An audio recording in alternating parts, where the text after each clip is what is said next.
And we're back on this now no longer snowy Monday. Not going to number this particular episode, but this is another on this day, but a more lighthearted one because obviously I spoke of some very heavy stuff earlier in episode 86.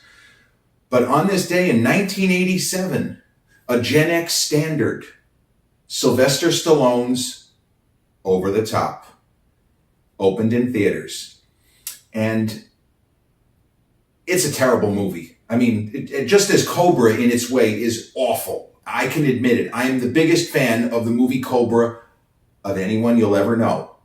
But the film is hugely flawed. It's a better movie than Over the Top. Having said that, I have seen Over the Top at least 15 times from beginning to end, and I absolutely adore it, even though it is terrible. It is cringe. But it is so much fun to see Stallone, as usual, rise to the occasion and beat the big bad. I mean, this might as well be fighting Ivan Drago, right? At the end. I own you. The late Rick Zumwalt. What an amazing performance as Bull Hurley. There's so many classic lines of dialogue in that movie. I want to hurt him, cripple him, get him off the table. I should be able to blow them away real easy. What does the one guy say? This is a fire plug. So Over the Top, and here's really crazy trivia. Over the Top was directed by a fairly well-respected, I would say he had more talent than his career would suggest based on some of the shit movies that he put out, but an Israeli writer, producer, director, named Menahem Golan, and his partner Golan-Globus. So here's the crazy trivia. Golan-Globus and their company was called the Cannon Group. They put out two pretty big budget movies in 1987, one of which was Over the Top. The other was Superman 4, The Quest for Peace. Everybody's pick for worst Superman movie ever. I don't care if you liked Henry Cavill, he sucked, he's great. Christopher Reeve wasn't that good. Anybody who says Christopher Reeve wasn't that good, fuck you. Superman 4 is the worst Superman movie. I don't love Superman Returns with Brendan Routh. I like him. Superman 4, The Quest for Peace is a lousy movie. Part of the reason it's lousy is because Golan-Globus, well, they made a mistake. They paid the Salkinds a shit ton of money for the rights at, I want to say, the 1985 Cannes Film Festival. They made a big deal. They paid Stallone $10 million for Over the Top. They didn't have the unlimited amounts of money to sink into the budget for Superman 4. Now, I would argue that that film was sunk at the script stage, even though they got Gene Hackman back, and Gene, as always, he's amazing. Superman 4 is shit, but not because of Christopher Reeve, and sure as hell not because of Gene Hackman, who always brings it. And Reeve does the best he can, but the material's just not that good. The script wasn't that good. There had to be a better Superman movie to be made. But, you know, if we're being honest, Superman 3 is not that great either. In spite of the fact that Reeve is, again, incredible as Superman, but the story is And the idea of bringing in Richard Pryor, I love Richard Pryor, and he has his moments, and Robert Vaughn as a dastardly villain is always entertaining. Superman 3 and 4 are just not that good. But Superman 4 in particular, they had a reduced budget because Stallone got $10 million guaranteed in 1987. This is a lot of money now. Think about how much that was 37 plus years ago when he struck that deal. But it was Stallone's follow-up film to Cobra, a movie that, as I say, terrible movie. I absolutely love it. It's super entertaining, as I said, with Over the Top, which basically is Rocky, but in the world of arm wrestling, more or less. You know, it's the Stallone formula of the underdog who achieves. And there's nothing wrong with that. Tom Cruise did it. He made the same movie how many times? Top Gun, Cocktail, same movie. Days of Thunder, same movie. You could even argue The Firm, same movie. Even though that was based on a book, they still tailored it to Tom's strengths. This is not an accident. These things don't just occur in a vacuum, but the Stallone formula works. From Rocky to Paradise Alley to a lesser extent, to Victory, one of my favorites, the soccer movie, or as they like to call it across the pond, football. This freaking soccer game is ruining my life. It's one of my favorite Stallone lines. This freaking soccer game is ruining my life. Or, even better, the best line from the movie Victory. Hey, you don't want to get shot as a spy, do you? I don't want to get shot as anything. There you go. Do you want to get shot as a spy? I don't want to get shot as anything, asshole. But Over the Top, unlike other films from that period in Stallone's career. See, Cobra, I could argue it's not great. It's got a ton of flaws. Cobra was a box office hit. It was not the hit that was expected. It didn't trigger a franchise. And Sly had always wanted to do another Cobra. See, in the case of his buddy Clint, Dirty Harry was a massive box office success. And it was one of the best films of 1971, which is a top 5 greatest movie year ever. A Clockwork Orange, French Connection, McCabe and Mrs. Miller. Huge movies that year in 1971. Clute with Donald Sutherland and Jane Fonda. Dirty Harry is as good as any of them. I would argue it was the best film of 71 next to A Clockwork Orange. To me, it runs rings around the French Connection. Come at me, bro. But Cobra is like Dirty Harry, and Stallone wanted a franchise, and the reason why Dirty Harry ultimately became a franchise was the success of the first film. It was such a hit, Warner Brothers couldn't wait. Hey, let's find a script and let's make another movie. They were able to do it. So Cobra was a hit. Rambo, First Blood Part 2, screenplay written by James Cameron. Very young James Cameron. It was one of the, he wrote it, I think, either as he was making the original Terminator, but it was in that time frame. George Pankosmatos was the director of Rambo, and then he did Cobra. And his direction in Cobra is fine.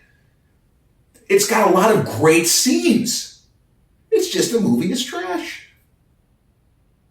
The scene on the elevator, I'm getting off of the Over the Top, but the scene on the elevator in Cobra is one of my favorite scenes in any movie, where the night slasher, the main guy, very memorable actor Brian Thompson, he happens to be on an elevator with a nurse who works in the hospital, and the nurse is really laying into him. You men are supposed to take the service elevator. Next time, take the stairs. And he's got his knife. He's ready to kill her on the elevator, and then the elevator doors open so she could give him another tongue lashing before getting off the elevator. Fucking classic. But Over the Top is the arm wrestling movie. And again, I have to give Stallone credit. He was trying something different within the friendly confines of the Rocky formula. He hadn't made a movie about his character as a father trying to connect with a son. And Robert Loggia, another great old actor. This was Loggia, the movie that Robert Loggia made, I believe, just before. Actually, no, he did The Believers. Very scary horror film. There's a horror recommendation for you. The Believers with Martin Sheen. Very, very creepy. And Robert Loggia and a young Jimmy Smits. Very, very good horror movie set in New York City. But Robert Loggia did Big not long after, and you saw just how good that guy was. The Loggia was a massive talent. He's pretty much wasted in Over the Top. He's just a rich asshole. He's a rich asshole at the beginning, and he's a rich asshole at the end. And there's not much more, other than the fact that he has one moment in the film where he nods his head. Ooh, he nods his head. Well, that redeems him. He's fine. It's not so terrible. Oh, and for wrestling fans, Terry Funk, tough man Terry Funk, plays Robert Loggia's character, Cutler. He plays his kind of right-hand man, chief of staff if it were politics. He's good.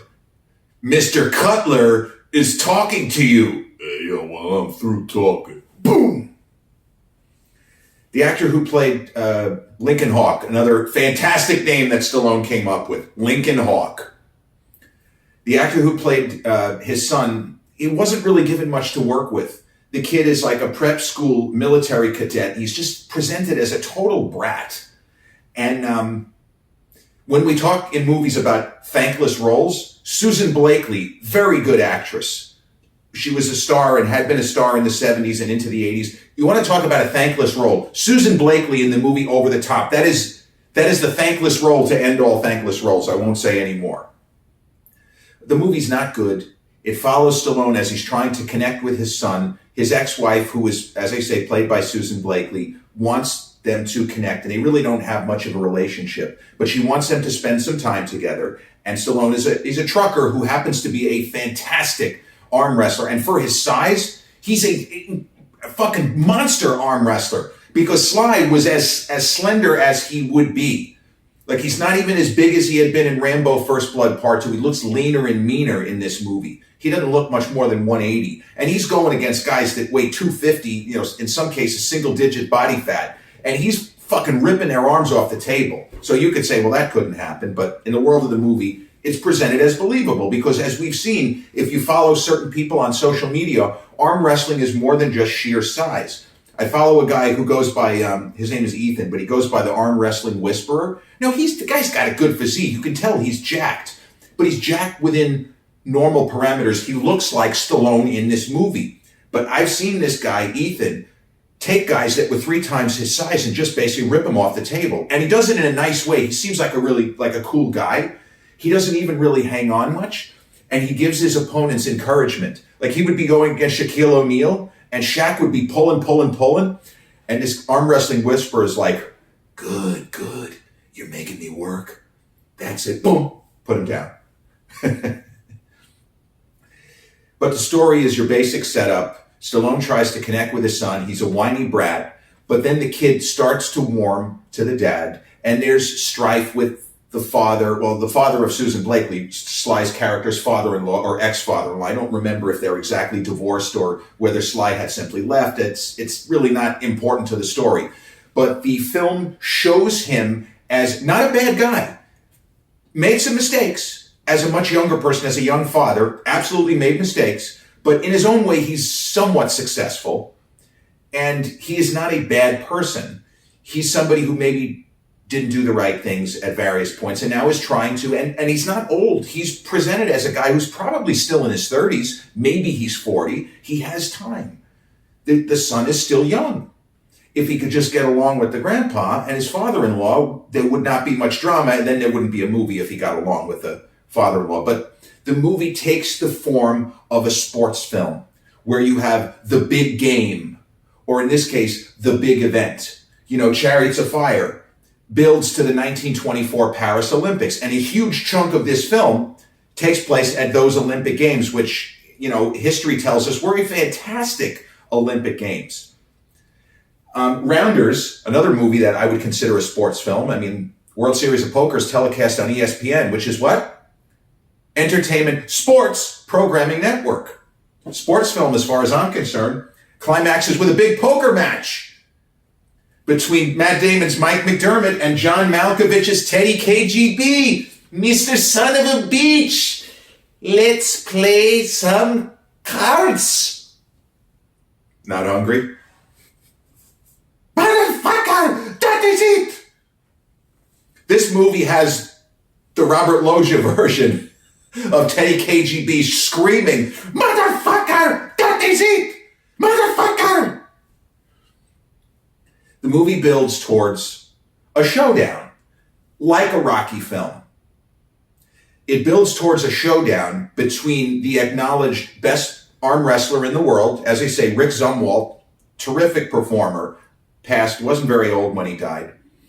Rick Zumwalt plays Bull Hurley, the best arm wrestler in the world, and we're led to believe he is way the best arm wrestler in the world, and he's at least 3 times the size of Stallone, relatively speaking. We know that the movie is not going to end with Stallone not getting to face this guy. There's no misdirection here. There are movies like Chariots of Fire, without giving it away because it's based on a true story. Chariots of Fire pulls off an unbelievable bit of misdirection. And it works so beautifully within the context of the story because the misdirection is specifically related to a certain character's faith and belief. And that's the kind of misdirection you like. Not weird plot mechanics just for the sake of weird plot mechanics. But the story of Over the Top, a story of a father bonding with his son. It's a road film. It has all those kind of normal elements. And the movie climaxes in Vegas. Is it the Las Vegas Hilton? I'm not sure which hotel. I don't think it's the MGM Grand, but it's one of the, the casino hotels of the day. And it ends with the arm wrestling championships, whatever alphabet soup. I don't know what the alphabet, the letters are of what it is, or in the world of the movie. I don't know if they used a real branding. That I don't remember. But it ends there.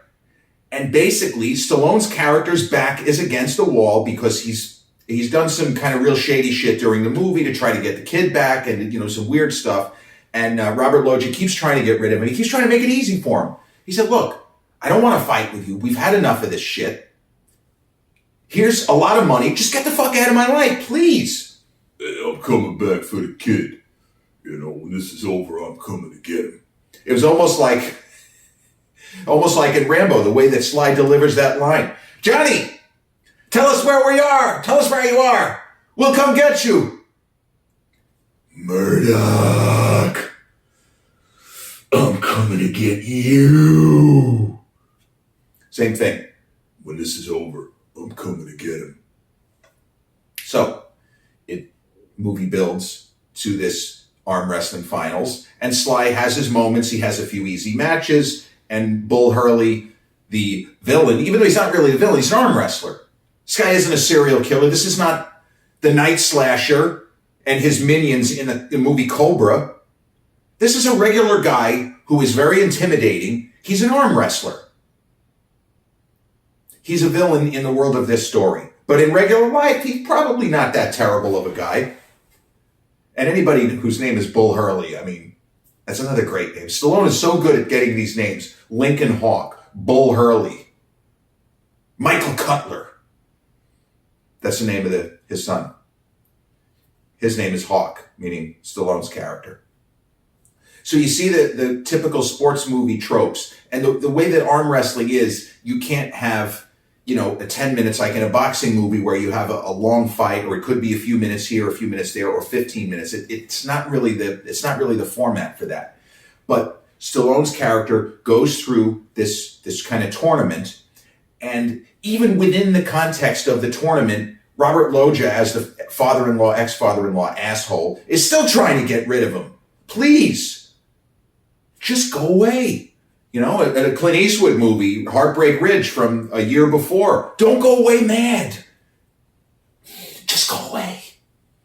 He does his version, the Robert Loggia version of Don't Go Away Mad, just go away. Here's $500,000, just take it, get the fuck out of here, please. We know that that's not where this movie is going, because we've seen more than 3 films. We know what Stallone is trying to do here. In the realm of what are the goals of the movie is a success. As absurd as it is, as, if you'll pardon the expression, as over the top, the emotion, the kind of cheap tears, there's a lot wrong with the film. But Sly is engaged, and Loggia does the best he can with shitty material, and Terry Funk is a riot, as I said. I love seeing wrestlers in movies of the decade. They made Roddy Piper a movie star. John Carpenter's They Live. That's a movie that's going to get its own podcast episode. Put these glasses on or start eating that trash can. Another thing I wish that I could have said in real life. Put these glasses on or start eating that trash can. I remember the first time I said, what does that mean? Oh, he's going to beat the shit out of him unless there goes the fight scene. So needless to say, it would not be a Rocky movie or a movie following the Rocky formula if our underdog hero did not end up winning. Spoiler alert, he doesn't lose his son at the end. Nobody dies. Nobody pulls out a gun and starts shooting. It's not that kind of movie. It's an underdog makes good story. And Stallone's character, as he always does, finds a way. And I feel like the movie does get better as it goes along. It's not unpleasant. There's certain moments in the first half where you're just like, okay, we could have done without this. This is like 10 minutes of gobbledygook here. But you feel the connection between Stallone and the actor. I believe his name is David Mendenhall. As I said, kid was given almost nothing to work with. The role was a 0 on the page, in my opinion. He gets better as the movie goes along. And once you're in Vegas, the focus really sharpens. And from the sports movie perspective, it's very well shot and edited. Menachem Golan knew what he was doing. He knew how to stage. He knew how to work angles. He knew where to put the camera. This was, as I say, not a guy who was not talented. He absolutely was. It's unfortunate he was responsible for some really shitty movies.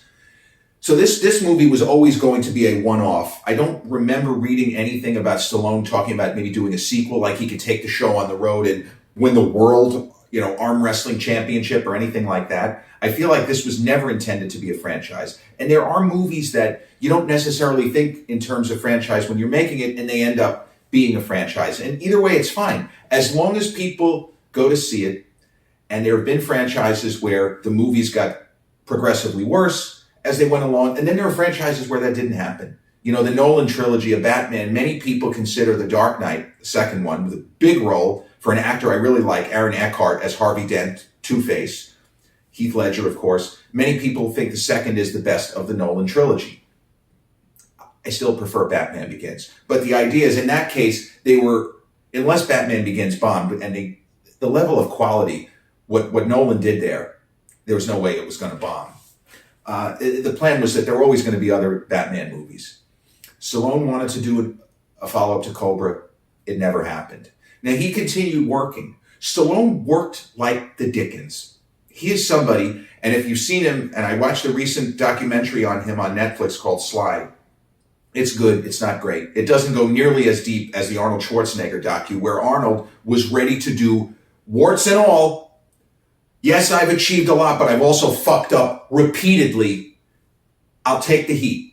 Arnold did that very clearly. And it was always intended, the Arnold documentary, to be long, like miniseries length. Whereas Stallone, it's about half the running time, and it's presented as just one continuous movie. It's very good. But the idea is Stallone hates to sit still.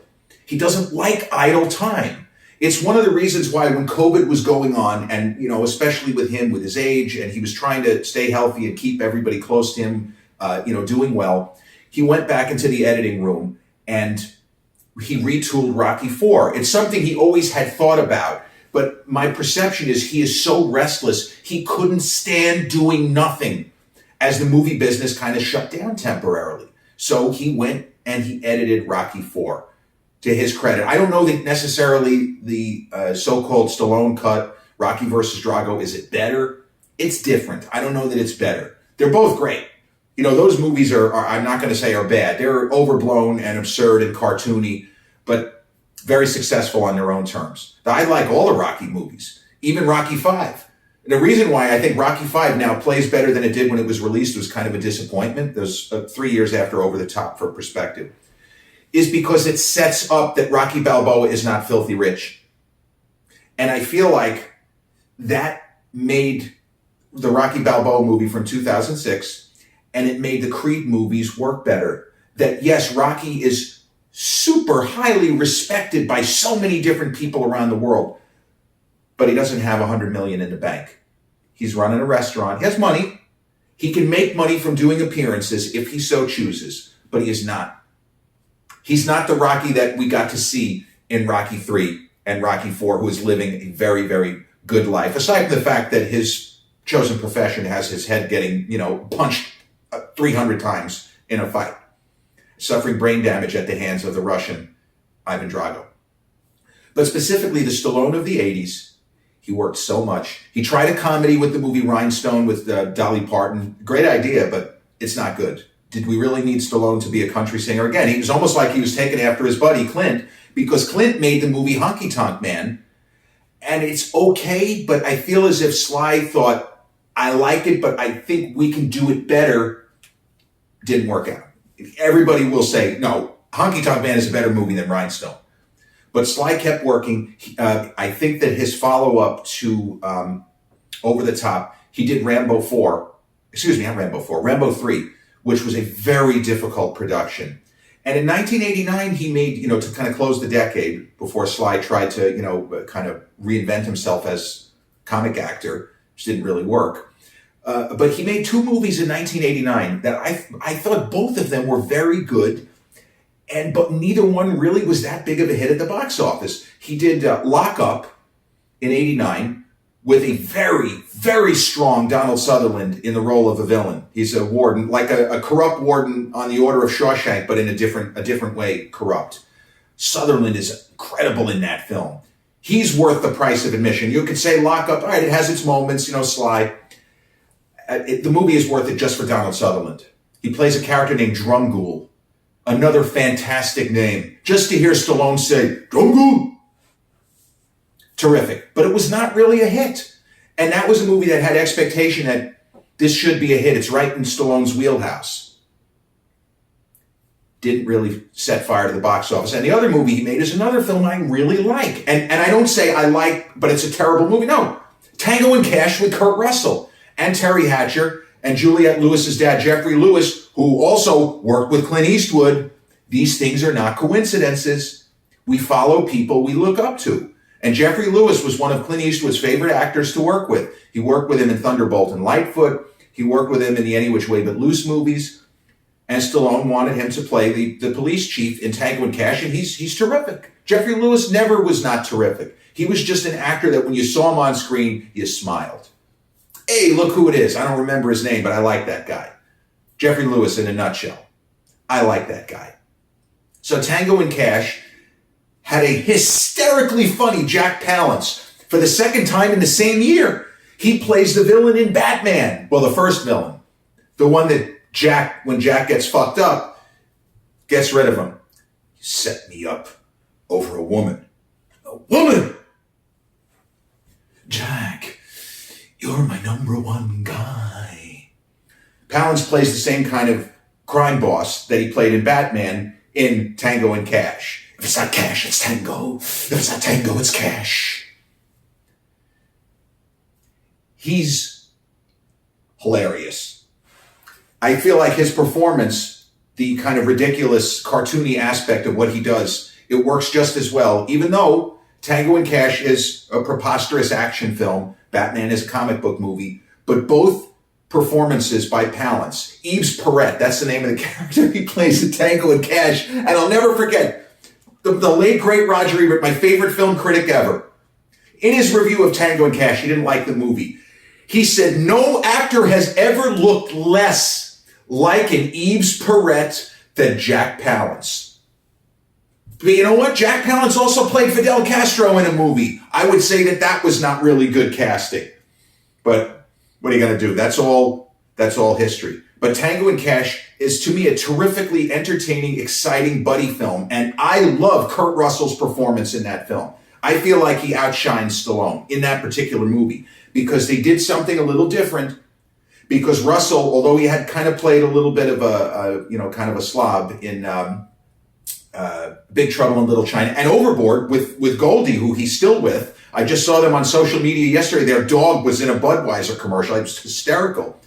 But Kurt Russell plays the kind of unvarnished cop. And Sly plays the guy wearing the Rolex and always dressing in a suit to do his job as police officer. And the swap of casting, the kind of surprise, really good. It works. And I would say Tango and Cash is one of the better action films of the decade. That could have been a franchise, but the movie just didn't set fire to the box office. But that's the way it goes. And Stallone, as we say, did feel the need to kind of reinvent himself, to do something different, to not take himself as seriously. Hence why he tried his hand at comedy with first Oscar and then, sadly, Stop, or My Mom Will Shoot. But this has been the over-the-top episode. On this day, 1987, Menachem Golan, Golan-Globus production by the Cannon Group. Sylvester Stallone as Link Hawk in Over the Top. The best arm wrestling movie you either have seen or will ever see. If you've checked out the Over the Top episode on the YouTube channel and haven't done so already, please click like, subscribe, comment, turn on those notifications. Or if you're listening to this episode on the audio platforms such as Spotify or iTunes, same general rule applies. If you enjoy it, click like, subscribe, and turn on those notifications. I'll be back with an actual real numbered episode very, very soon. Peace.